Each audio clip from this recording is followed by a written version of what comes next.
పోలవరం సమీక్షలో భాగంగా చంద్రబాబు మాట్లాడుతున్నారు. ఇప్పుడు లైవ్ చూద్దాం. సరే, ఈ హైట్ మీద కూడా కొద్దిగా రివర్స్ టెండరింగ్ పిలిచింది. ఆ సమయంలో పిలిచింది అతను.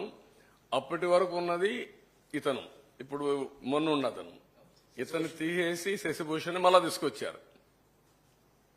సార్, ప్రాజెక్ట్ హైట్ కి సంబంధించి కూడా ఒక డిస్ప్యూట్ ఉంది కదా సార్, దాది అది రాజీ లేదు. అది 45.67 రావాల్సిందే. 45.72 రావాలి. 41.57 పెడుతున్నారు వీళ్ళు. అది యాక్సెప్టబుల్ కాదు. కంటూర్ ప్రస్తుతానికి తగ్గ వాళ్ళ ఉద్దేశం ఏంటంటే ముందు కట్టేసి తర్వాత పెంచాలి. అది ప్రాజెక్ట్ స్పిల్వే అయిపోయినాయి. ఇప్పుడు ఓన్లీ ఈసీఆర్ఎఫ్ కట్టాలి, అంతవరకే. అది అయిపోతే నీళ్లు పెడతాం. నీళ్లు పెడితే ఆటోమేటిక్ ఇవ్వాలి. ఈ ప్రాజెక్ట్ కాస్ట్ తోటి పాటు R&R కూడా పెరిగిపోతుంది కదా సార్, ఇన్ఫ్లేషన్ తోటి. పెరిగితే కదా, అది ఎంత పెరుగుతుంది ఎస్టిమేషన్ సార్? ఇదే 30%, 20% ఇన్ఫ్లేషనే కదా, అన్నిటికీ ఉంటాయి కదా. మనం అనుకున్న ప్రకారం వస్తాయి. పీడీఎఫ్ అవన్నీ వస్తాయి. R&R package plus land acquisition. Last 5 years గా నిర్వాసితులు బాగా ఇబ్బంది పడుతుంది సార్. ఎగువ కాపాడడం వల్ల వరద ఉండిపోతుంది. వాళ్ళు చాలా ఇబ్బంది పడుతున్నారు. రాబోయేదేమో ఫ్లడ్ సీజన్, ముందు దాని మీద కూడా దృష్టి పెట్టాల్సిన అవసరం. కొంతైనా రిలీఫ్ వాళ్ళు కూడా వాళ్ళ సమస్య చూస్తే చాలా బాధేస్తుంది. ఎందుకంటే నీళ్లుంటాయి, ఆ ఊర్లో ఉన్నారు, అక్కడే ఉండి దోమలు ఇవన్నీ అన్ని సమస్యలు. కానీ రీహాబిలిటేషన్ ఇవ్వరు. వాళ్ళు వెళ్ళిపోవాలంటే కాపలా కాసుకుని అక్కడే కూర్చున్నారు బాబు. ఏమి చేత కాకుండా, ఏం చేయలేక. మీరు 104 సార్లు రివ్యూ చేశారు, 31 సార్లు వెళ్ళారు, మొన్న వెళ్ళారు. మీ ఫీలింగ్స్ ఎలా ఉన్నాయి? ఇంకా ఏడవంది ఒకటే రియల్ గా చెప్తాను. That is my feeling. I'm deeply involved in this project. దాదాపు మీతో పాటు నేను కూడా వచ్చాను మా టైంలో. మీరు మీడియా వాళ్ళు వచ్చారు. రోజు రోజుకి దాన్ని ఒక ఆశ కల్పించాం. రాష్ట్రంలో చాలా మంది చూశారు. చాలా ఆవేదన, బాధ, ఆషామాషే కాదు. తలుచుకుంటే మాత్రం చాలా బాధేస్తుంది. ఏదైనా సరే ఒక వ్యక్తి, ఓకే, హైదరాబాద్ లో ఒక హైటెక్ సిటీ కట్టాం, ఒక 10 మీటింగ్లు పెట్టుకున్నాం, కట్టాం, ఒక ఔటర్ రింగ్ రోడ్ అతను అంటే ఫ్యూచర్ కి జ్ఞాపకం ఉంటుందనే ఉద్దేశంతో చిన్న కుర్రాడిని నడిపించాం. సగం దూరం వచ్చి నడవలేనంటే వాళ్ళు తీసుకొచ్చారు ఆ టన్నల్. అందరికి ఓపెన్ చేశాం ఆ ప్రాజెక్ట్ ని, వచ్చి చూడమని చెప్పి పెట్టాం. అంటే ఇది ఎప్పుడో ఒకసారి వచ్చే అవకాశం కదా ప్రాజెక్ట్. ఇది మళ్లీ మళ్లీ కట్టలేరు కదా. అందుకే బస్సులు పెట్టి తీసుకొచ్చి భోజనం పెట్టి దీన్ని చూపించి పంపించాం. సార్, ఫస్ట్ ప్రయారిటీ పోలవరం అని చెప్పి మీరు అంటున్నారు. లాస్ట్ గవర్నమెంట్ లో మీరు ప్రతి సోమవారం పోలవరం అన్నారు. ఈసారి కూడా అలా ప్రతి సోమవారం పోలవరం రివ్యూ చేస్తారా? నువ్వు చేయాలి, కానీ ఇవన్నీ సెట్ కావాలి కదా. ముందు సెట్ కాకుండా సోమవారం కూర్చొని నేను చేయగలుగుతాను? ఈ ఎక్స్పర్ట్స్ అంతా కూర్చోవాలి, ఈ ప్రాజెక్ట్ రిపోర్ట్ అంతా చేయాలి, వాళ్ళంతా సొల్యూషన్ ఇవ్వాలి. నేను అందుకనే ఫస్ట్ టైం ఈసారి కూడా నేరుగా పోలవరంకి వెళ్ళా. వాస్తవ పరిస్థితులు రాష్ట్ర ప్రజలకు తెలియజేయాలన్న ఉద్దేశంతో పోలవరానికి వెళ్ళా. First visit during my tenure పోలవరమే ఈసారి కూడా. సార్, రివ్యూ మీద కూడా అబ్జెక్షన్స్ ఉన్నాయి సార్. ఎవ్రీ వీక్ చేయడం వల్ల మాకు పని చేసుకునే అవకాశం రాలేదు అని ఇంజనీర్ అంటే ఆ రోజు మనం చేయడం చాలా అవసరం. ఈ రోజు ఇప్పుడు రెగ్యులేట్ చేయాలి, దీన్ని రీషెడ్యూల్ చేయాలి. Will do that. మాకు పని చేసుకునే అవకాశం దొరకట్లేదు. ఈ రివ్యూలకి టైం అంతా అయిపోతుంది. అంటే మనం వర్చువల్ గా పెట్టినప్పుడు చూసే రావాల్సిన పనిలే కదా. అక్కడే ఒక హాఫ్ అన్ అవర్ ఉంటే బ్రీఫ్ చేసేవాళ్ళు. ఎవ్రీ మీటింగ్ రమ్మనేవాడిని కాదు నేను. ఇక్కడ సెక్రటరీలో ఉండి సెక్రటరీ వచ్చేవాడు, వాళ్ళు అక్కడే ఉండేవాళ్ళు. ప్రాజెక్ట్ లో వర్చువల్ గా వీడియో కాన్ఫరెన్స్ కు వచ్చేవాళ్ళు, గైడెన్స్ ఇచ్చేవాడిని. అట్లా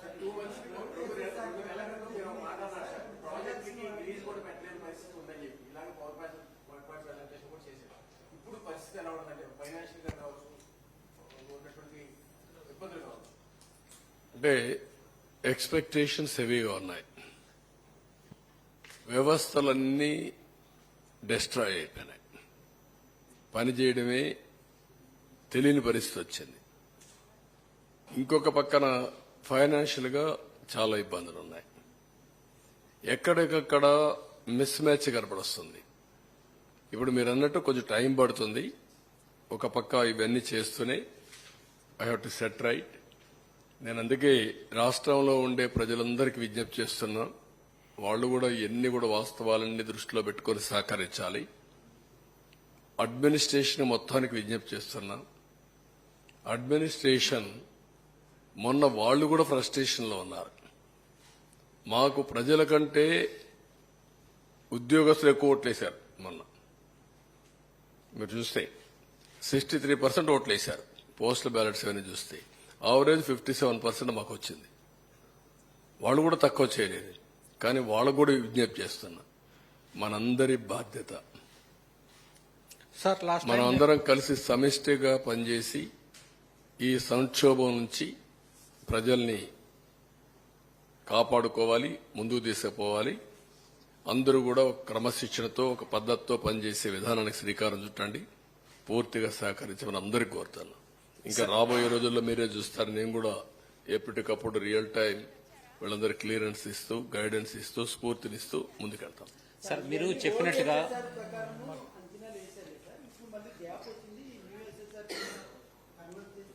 ఏది నేను అవన్నీ చేయాల్సి వస్తుందంటున్నా. పాత ఎస్టిమేట్స్ ఇవన్నీ రోజు రోజుకు మనం తినే నిత్యావసర వస్తువుల ధరలు కూడా పెరిగిపోతున్నాయి కదా. మొన్నటికి నిన్నటికి ఉల్లిపాయ ధరలు 100 అయిపోయినాయి. ఇప్పుడు కొనుక్కోవాలంటే సార్ పోయిన ఇన్ఫ్లేషన్ విపరీతంగా కొన్ని వస్తున్నాయి. దాన్ని we have to meet it, how to do it, will work it out. Sir మీరు చెప్పినట్టుగా గడిచిన 5 ఏళ్లలో కేవలం 3.8% వర్క్స్ మాత్రం జరిగాయి. చాలా పనుల సీజన్ కోల్పోయాం. మొత్తంగా మానిటరీ టర్మ్స్ లో ఎంత విధ్వంసం జరిగి ఉంటుంది సార్ ఇలా? నేను అందుకే ఇప్పుడు ఏం చెప్పలేకపోతున్నానో, I will work it out. ఇప్పుడు ఎప్పుడైతే ప్రాజెక్ట్ పూర్తవుతుందో అప్పటి నుంచి నీళ్లు కానిచ్చుంటే దానివల్ల పంటలు ఎక్కువ వచ్చేటివి. పంటలు వస్తే జీఎస్టీపీ పెరిగేది, రైతులకు ఆదాయం వచ్చేది. అదే సమయంలో పవర్ వచ్చుంటే దానివల్ల లాభం వచ్చేది. నష్టపోయింది ఏవైతే ప్రాజెక్ట్ డ్యామేజ్ అయిందో దీనికి మొత్తం ఇప్పుడు చెప్పాను నేను 467 కోట్లతో 66 కోట్లతో ఆ రోజు డయాఫామ్ వాల్ కడితే ప్యారలల్ డయాఫామ్ వాల్ 990 కోట్లు, మోర్ దెన్ డబల్ ఇలాంటివి ఉన్నాయి. దానికి మళ్ళా 2 years gestation period, minimum 2 years, it may take 3 years ఏమారితే. దానికంటే ముందు వీళ్ళు రిపోర్ట్ ఇవ్వాలి. వీళ్ళు డిసెంబర్ లోపల ఇస్తారా, ఇవ్వరా? డిసెంబర్ లోపల ఇవ్వకపోతే ఈ ప్రాజెక్ట్ మళ్ళా 1 year డిలే. వేరియస్ కాంప్లికేషన్స్ గానీ కాన్సిక్వెన్సెస్ గానీ ఉన్నాయి. ఇవన్నీ we have to work it out. Sir last time వచ్చిన ఫ్లడ్ అనుకున్న అంటే 41 మీటర్స్ లెవెల్కి వచ్చినప్పటికీ అనుకున్న దానికంటే ఎక్కువ ప్రాంతాలు మెర్జ్ అయిపోయినాయి అని చెప్పేసి నివేదిక ఇచ్చారు. దాని మీద రీసర్వే చేయాలన్నారు మెర్జ్ అయ్యే ప్రాంతాల మీద. అది ఏమన్నా ఆలోచన? Will work it out. అంటే మన రాష్ట్రం, పక్క రాష్ట్రాలు కూడా ఉన్నాయి దీంట్లో. పక్క రాష్ట్రాల్లో ఉండేటి కూడా మనం జాగ్రత్తగా వాళ్ళు కూడా కన్విన్స్ చేయాలి. అది కూడా కేసులున్నాయి. మళ్ళా ఈ దుర్మార్గం చేసిన పనికి ఇప్పుడు కేసులు కూడా ఒరిస్సా కేసు వేసింది, ఛత్తీస్గఢ్ కేసు వేశారు. అవి కూడా పెండింగ్ ఉన్నాయి. కోర్టులో డిస్ప్యూట్స్ ఉన్నాయి. అవన్నీ కాపాడుకుంటూ అందుకని ఒక స్టే ఉంది. మీరు ప్రాజెక్టు కట్టిన తర్వాత ఎక్కడికక్కడ కాంపన్సేషన్ మళ్ళా వీళ్ళందరికీ R&R ఇవన్నీ పే చేయాలి. అవన్నీ పే చేసిన తర్వాతనే వాటర్ ఇంపౌండ్ చేయాలి కూడా ఒక కేసు కూడా ఒకటి ఉంది. వేరియస్ ఉన్నాయి, ఎప్పుడు ఉంటాయి ఇవన్నీ. ఇంకొక పక్కన ఎవ్రీ ప్రాజెక్ట్ ని, ఈ ప్రాజెక్ట్ పోలవరాన్ని మళ్ళా 1 year ఎక్స్టెండ్ చేశారు. 1 year 2 years 2 years ఎక్స్టెండ్ చేశారు. ఎవ్రీ 2 years ఒకసారి ఎక్స్టెండ్ చేస్తున్నారు ప్రాజెక్ట్ ని. కాబట్టి సమస్యలు లేక సమస్యలు ఉన్నాయి. ఆ సమస్యల మధ్యలోనే వీళ్ళు మరీ సమస్యలు తీసుకొచ్చి జటిలం చేసి ముంచేశారు. అందుకే నేను ఫస్టే చెప్పాను, చాలా సున్నితమైన ప్రాజెక్ట్ ఇది. చాలా జాగ్రత్తగా తీసుకొస్తే తప్ప అటు కేంద్రం, ఇటు రాష్ట్రం, ఇటు ఇంటర్ స్టేట్ ప్రాబ్లమ్స్, ఇంకొక పక్క technical problems, biggest river, highest flow, అదే కాకుండా ఏదైనా జరిగితే safety, east Godavari, west Godavari 2 జిల్లాలు వాషౌట్ అయిపోతాయి. అదొక ప్రమాదం. ఇలాంటి అనేక సమస్యలు ఉన్నాయి. కాబట్టి ఆషామాషిగా తీసుకోవడం కరెక్ట్ కాదు. అదే తీసుకున్నారు వీళ్ళు. దానివలన ఈ సమస్యలు వచ్చాయి. సార్ న్యూ కాంట్రాక్ట్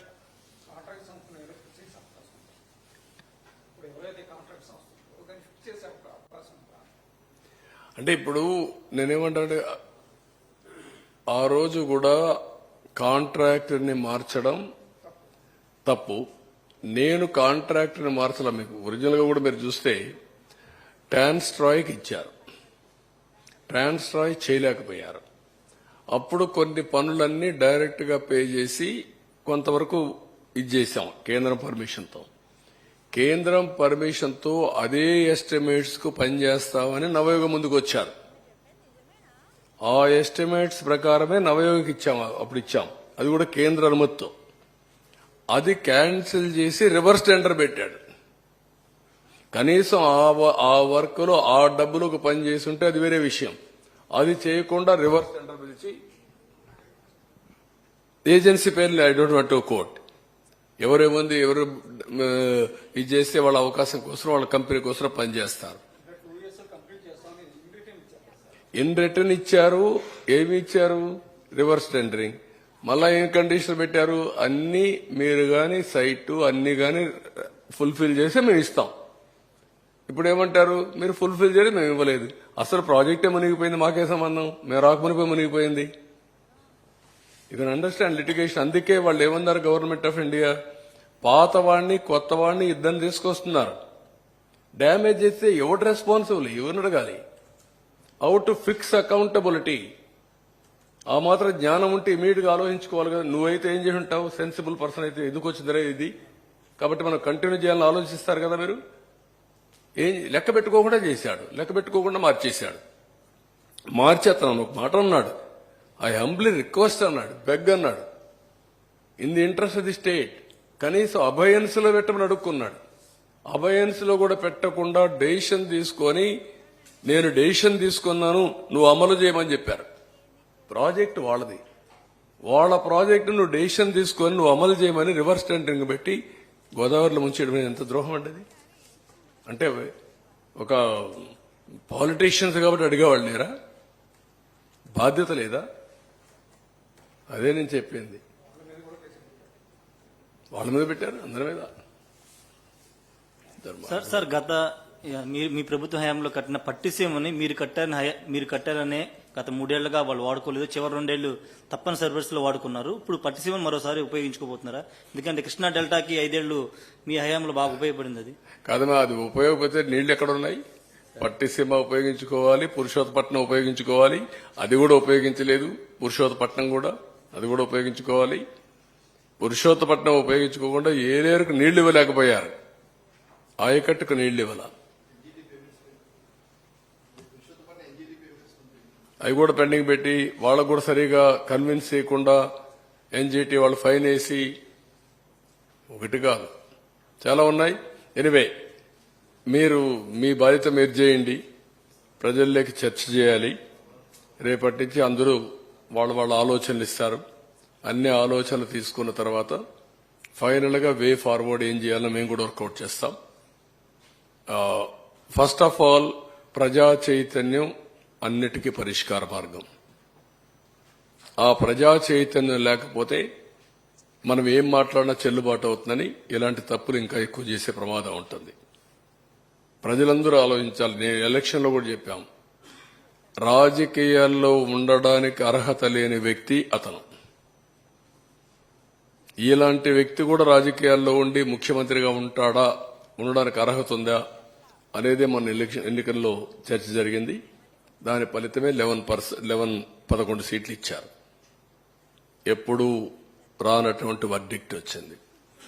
కానీ ఆ వర్డిక్ట్ అయితేనే అయిపోలేదు. ఇది శాశ్వతంగా ప్రతి ఒక్కరు ఆలోచించుకోవాల్సిన అవసరం ఉంది.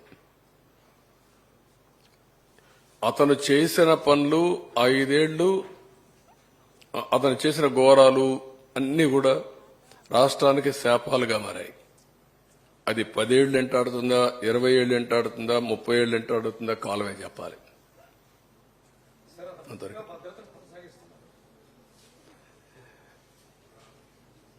ఇప్పుడు ఏమంటున్నాడు ఆయన? భద్రత ఎంతమంది ఉన్నారు? 946 మంది, 86 మంది. ఒక ముఖ్యమంత్రికి 986 మంది కావాలండి పరదాలు కట్టుకుని తిరగడానికి. అది కూడా పరదాలు. మళ్ళా నేను పోతే పరదాలు కట్టేస్తున్నారు. ఏంటో ఏమొచ్చింది మీకు, పిచ్చి పట్టిందంటే అలవాటు అయిపోయింది సార్ అంటున్నారు. పరదాలు ఏంటి, చెట్లు కొట్టడం ఏంటి? లేదు, ఇప్పుడు నేను చూస్తూనే ఉన్నా. ఎవ్రీడే ఆ పక్క ఈ పక్క చూసుకుంటూ ఎంత టైం ఆపుంటారు? నేను పోతూ 2 నిమిషాలు నాకు లేట్ అయినా పర్వాలేదు, ఏం కొంపలు కోల్పోవు, నేను నిలబెడతాను, వాళ్ళు పోయిన తర్వాత వెళ్తానని చెప్తున్నాను. నేను ఆ పక్క కూడా చూస్తున్నా ఎంత దూరం వచ్చాయని. అంటే నాకు కూడా గేజ్ చేయడానికి ప్రతి ఒక్కరికి చెప్తున్నా, ఎక్కువ టైం ఎక్కడ ఆఫ్ చేయొద్దండి. మీకు కూడా చెప్తున్నా, మా మంత్రులు కూడా చెప్పా, కేబినెట్లో కూడా చెప్పా, simplicity is only the solution. మనమేమి రాజులం కాదు, లేకపోతే డిక్టేటర్లు కాదు, ఇష్టానుసారంగా చేయడానికి ప్రజాసేవకులుగా ప్రవర్తించమంటున్నాం. 1 by 1 చేయాలి కదా అంటున్నాం.